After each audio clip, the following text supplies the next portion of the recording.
So I shaved my mustache this morning and my beard here, and my girlfriend thinks I look like a kid.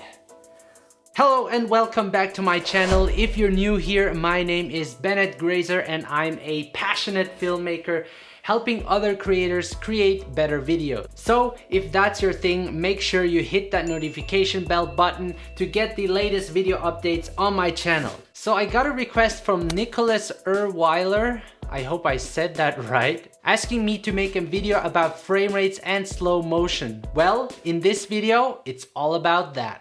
So let's first talk about frames. What are frames? When you watch a video, you basically see a lot of images flying by your eyes, tricking you into seeing things moving. Each of these images are called frames. Now, when we talk about frame rates, the standard speed to get that cinematic look is around 24 frames per second. Now this means that 24 pictures are compressed into 1 second. Now this allows for fluid movement in your video. Now when shooting at a lower frame rate, for example 22 frames per second, you will notice that the video will look choppy. In the other hand, if you shoot for example 60 or 120 frames per second and play it back 24 frames per second, you will get your desired slow motion looking video.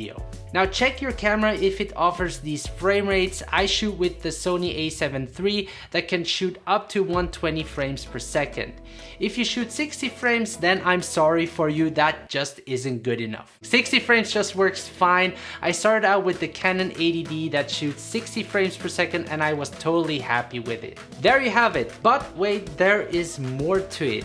So the shutter speed also plays a big part and is important for creating motion blur in your video. The shutter speed is the length of time your camera shutter is open, exposing light onto the camera's sensor. So what's a shutter? Well, the shutter is basically a curtain in front of the camera sensor that opens and closes. The general rule of frame rates, which is also a standard in the film industry, is that your shutter speed should be double your frame rate to get that natural motion blur, which is close to what we see with our eyes. Now this is also known as the 180-degree shutter rule. Remember this, when I set my shutter speed low, I get more motion blur. When I set my shutter speed high, I get less motion blur. Easy as that. So when I shoot at 24 frames per second, I set my shutter speed to 48. Same goes when I shoot at 120 frames per second. I also keep it double my frame rate, which is 240. When I record in 120 frames per second, sometimes I set my shutter speed higher. Why would I set my shutter speed higher? Well, the shutter speed also affects how bright or dark an image is. Take note, when I raise my shutter speed, I darken my image. When I lower my shutter speed, I brighten my image. I hardly notice any difference when I set my shutter higher than 240 and play it back in slow motion. Since everything is slowed down, you can't really notice any motion blur. So another thing I want you to be aware of is when you shoot slow motion in the dark, you're basically screwed, because the higher your shutter speed, the more light you need. So shooting in good lighting conditions will give you the best results. Shooting outside on a bright day should work fine, but when shooting indoors, you might need some extra light or a good low light camera like the Sony a7 III. So I like to use slow motion to make the scene look more dramatic or intense.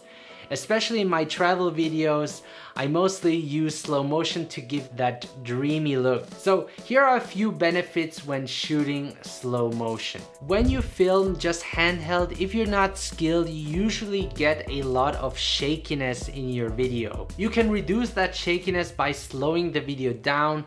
Don't forget to add warp stabilizer in post to get even smoother looking footage. You can speed ramp your video to transition from one clip to another. You also have more good footages to work with, since slowing the clip down allows you to select the best shots. Now here are 2 bonus tips on how I get the most out of my slow motion videos. I make sure I create enough movement with my camera or make the subject do something to make the video look more interesting. Combining both of these methods make the shot even better. I tried to shoot with a wider lens to make the shot more dynamic. You can of course shoot with a zoom lens, just make sure the subject creates a lot of movement in it. So that's about it. I use slow motion consciously.